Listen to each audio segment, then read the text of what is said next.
नमस्कार, झारखंड समाचार में आप सबों का स्वागत है। आइए जानते हैं आज की ताजा खबरों को। इससे पहले आपने चैनल को सब्सक्राइब नहीं किया है तो प्लीज चैनल को सब्सक्राइब कर बेल आइकन को प्रेस कर दीजिए ताकि खबरों का अपडेट आपको मिलता रहे। आइए बढ़ते हैं खबरों की ओर। रांची में झमाझम बारिश, झारखंड में मौसम के बदले मिजाज से भीषण गर्मी से राहत। झारखंड में मौसम का मिजाज बदला है। मौसम के बदले मिजाज के कारण लोगों को भीषण गर्मी से राहत मिल रही है। राजधानी रांची में झमाझम बारिश से मौसम सुहाना हो गया। सुबह में धूप उगने के बाद दोपहर में आसमान में बादल छाए थे। इसके बाद रिमझिम फुहारों ने लोगों को राहत दी। मौसम विभाग ने अपने पूर्व अनुमान में बताया कि 12 मई तक राज्य के विभिन्न इलाकों में हल्के से मध्यम दर्जे की बारिश के आसार हैं। आप सबको बता दूं कि शुक्रवार को दक्षिण पूर्वी तथा उत्तर पूर्वी भागों में कहीं कहीं हल्के से मध्यम दर्जे की बारिश भी हुई। झारखंड के राजधानी रांची में झमाझम बारिश हुई, इससे लोगों को गर्मी से राहत मिली है। सुबह में धूप उगने के बाद दोपहर में आसमान में बादल छा गए थे। इसके बाद राहत की बूंदों ने लोगों को सुकून दी। मौसम विभाग ने अपने पूर्व अनुमान में बताया कि रांची और इसके आसपास 8 मई तक आसमान में आंशिक बादल छाए रहेंगे। 9, 10, 11 और 12 मई को बारिश की संभावना है। सीएम हेमंत सोरेन ने ईडी की कार्रवाई को बताया गिद्दड़ भभकी, बोले किस तरह सत्ता पाने की जुगत में लगी है बीजेपी।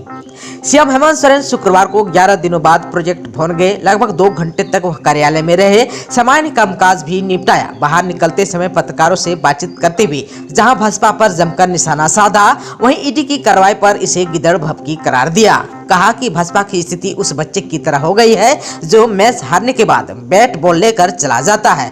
राजनीतिक मैदान में जब भाजपा नहीं सकती है तो संवैधानिक संस्थाओं का उपयोग करती है। आपने कहा कि इनका उद्देश्य सब लोग जान रहे हैं।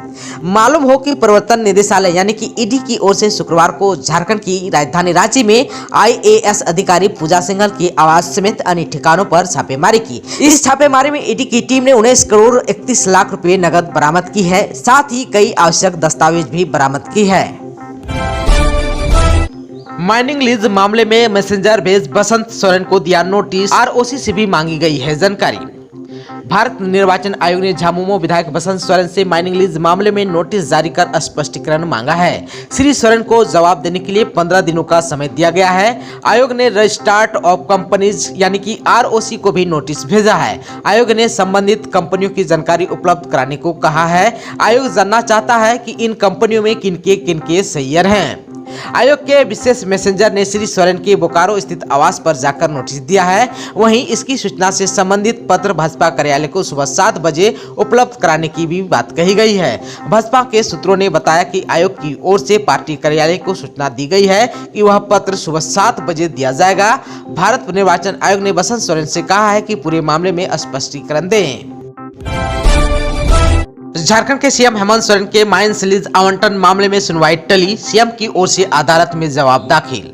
झारखंड हाईकोर्ट में सीएम हेमंत सोरेन के माइंस लीज आवंटन मामले में दायर जनहित याचिका पर शुक्रवार को सुनवाई टल गई।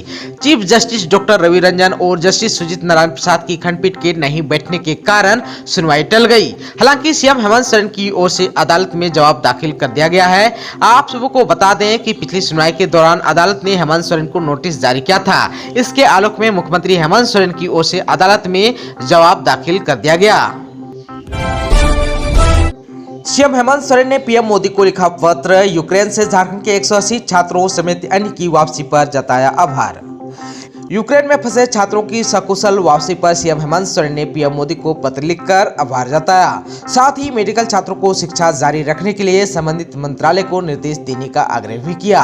आप सबको बता दूं कि यूक्रेन रूस युद्ध के कारण झारखंड के 180 छात्रों की सकुशल वापसी हुई है।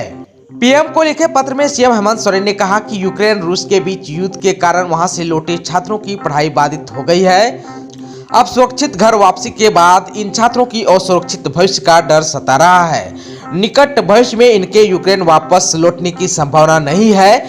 ऐसी स्थिति में इन छात्रों की उच्च शिक्षा भारत में ही हो, इसको लेकर आवश्यक निर्देश संबंधित मंत्रालय को देने को आग्रह किया है। साथ ही सीएम सोरेन ने लिखा कि संसद के पिछले सत्र और सुप्रीम कोर्ट द्वारा भी इन छात्रों की अधूरी पढ़ाई को जारी रखने की व्यवस्था करने की बात कही थी, लेकिन अब तक न तो केंद्र सरकार की ओर से और न ही नेशनल मेडिकल कॉलेज की ओर से कोई निश्चित निर्देश मिला है। इस कारण पीएम मोदी से उन्होंने आग्रह करते हुए कहा कि इन छात्रों की उच्च शिक्षा भारत में ही हो, इसको लेकर संबंधित मंत्रालय को आवश्यक निर्देश दिया जाए। एटीएम में फंसे कार्ड को स्वैप मशीन में डालकर अवैध निकासी करने का हुआ खुलासा। बिहार से 4 आरोपी गिरफ्तार। कोडरमा जिला अंतर्गत तिलिया पुलिस ने एक ऐसे गिरोह का खुलासा किया है जो अलग तरह से इन दिनों बैंक खाते से पैसा उड़ा रहा था। गिरोह के 4 सदस्यों को पुलिस ने बिहार से गिरफ्तार करते हुए इनके पास से एक swipe machine, ATM card, mobile समेत अन्य सामान बरामद किया। गिरफ्तार गिरोह के सदस्यों ने पुलिस को बताया कि वे लोग पहले एटीएम मशीन का लॉक तोड़कर खराब कर देते थे और जब कोई व्यक्ति वहां पैसा निकालने पहुंचता तो उसका एटीएम कार्ड यहीं फंस जाता था। कार्ड फंसने पर व्यक्ति के वापस जाने के बाद गिरोह के सदस्य उक्त एटीएम कार्ड को ले लेते थे और फिर स्वैप मशीन के माध्यम से एटीएम कार्ड का उपयोग कर बैंक खाता से पैसा उड़ा लेता था। झारखंड के गुमला में मंदबुद्धि युवती से दुष्कर्म के आरोपी को 10 साल की सजा, 50,000 का जुर्माना भी लगाया।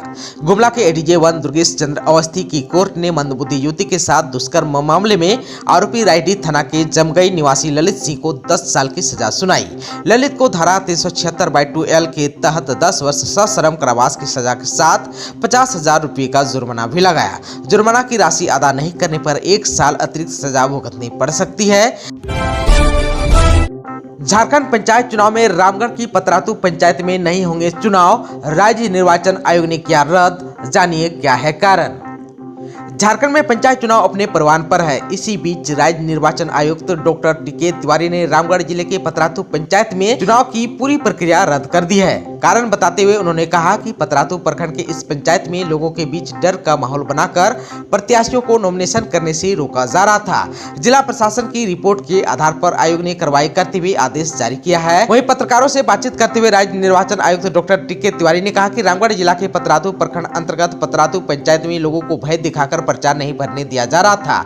इस पंचायत में तीसरे चरण में मतदान होना था। इसके लिए 10 नामांकन पत्रों में से केवल एक ही व्यक्ति ने नामांकन दाखिल किया था, लेकिन उस प्रत्याशी को स्थानीय लोगों द्वारा डरा धमकाकर नाम वापस लेने को बाध्य किया।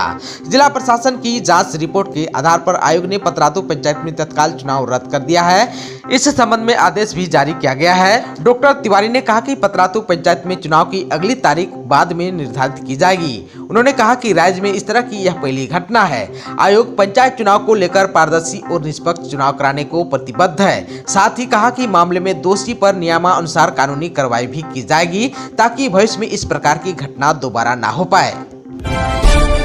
झारखंड में तेज रफ्तार 2 बाइक आपस में भिड़ी, एक महिला समेत 3 लोगों की हुई मौत। झारखंड के पलामू जिले के चैनपुर थाना क्षेत्र के बड़वाडीह मोड़ के पास 2 बाइक की टक्कर में 3 लोगों की मौत हो गई।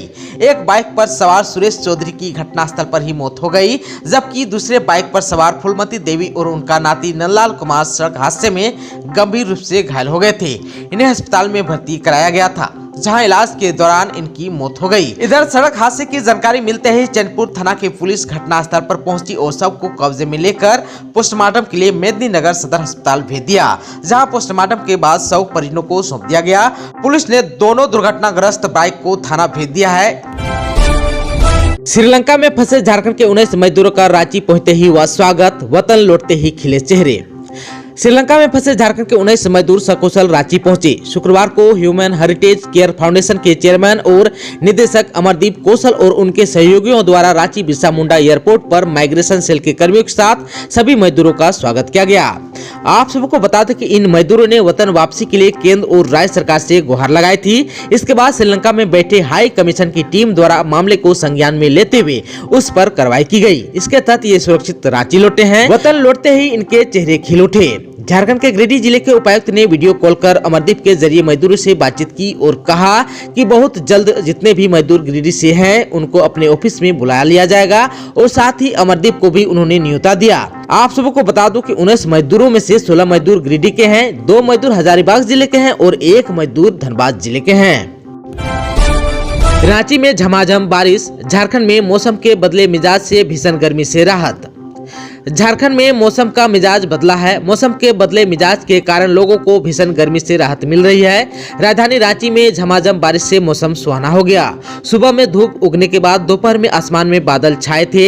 इसके बाद रिमझिम फुहारों ने लोगों को राहत दी। मौसम विभाग ने अपने पूर्व अनुमान में बताया कि 12 मई तक राज्य के विभिन्न इलाकों में हल्के से मध्यम दर्जे की बारिश के आसार हैं। आप सबको बता दूं कि शुक्रवार को दक्षिण पूर्वी तथा उत्तर पूर्वी भागों में कहीं कहीं हल्के से मध्यम दर्जे की बारिश भी हुई।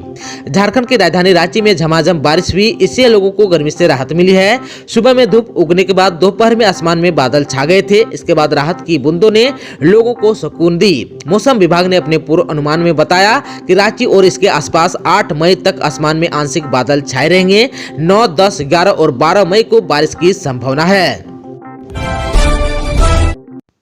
दोस्तों, अभी तक आपने चैनल को सब्सक्राइब नहीं किया है तो प्लीज चैनल को सब्सक्राइब कर बेल आइकन को प्रेस कर दीजिए ताकि खबरों का अपडेट आपको मिलता रहे। इसके साथ ही आज की खबरों में बस इतना ही। हमें दीजिए इजाजत। नमस्कार।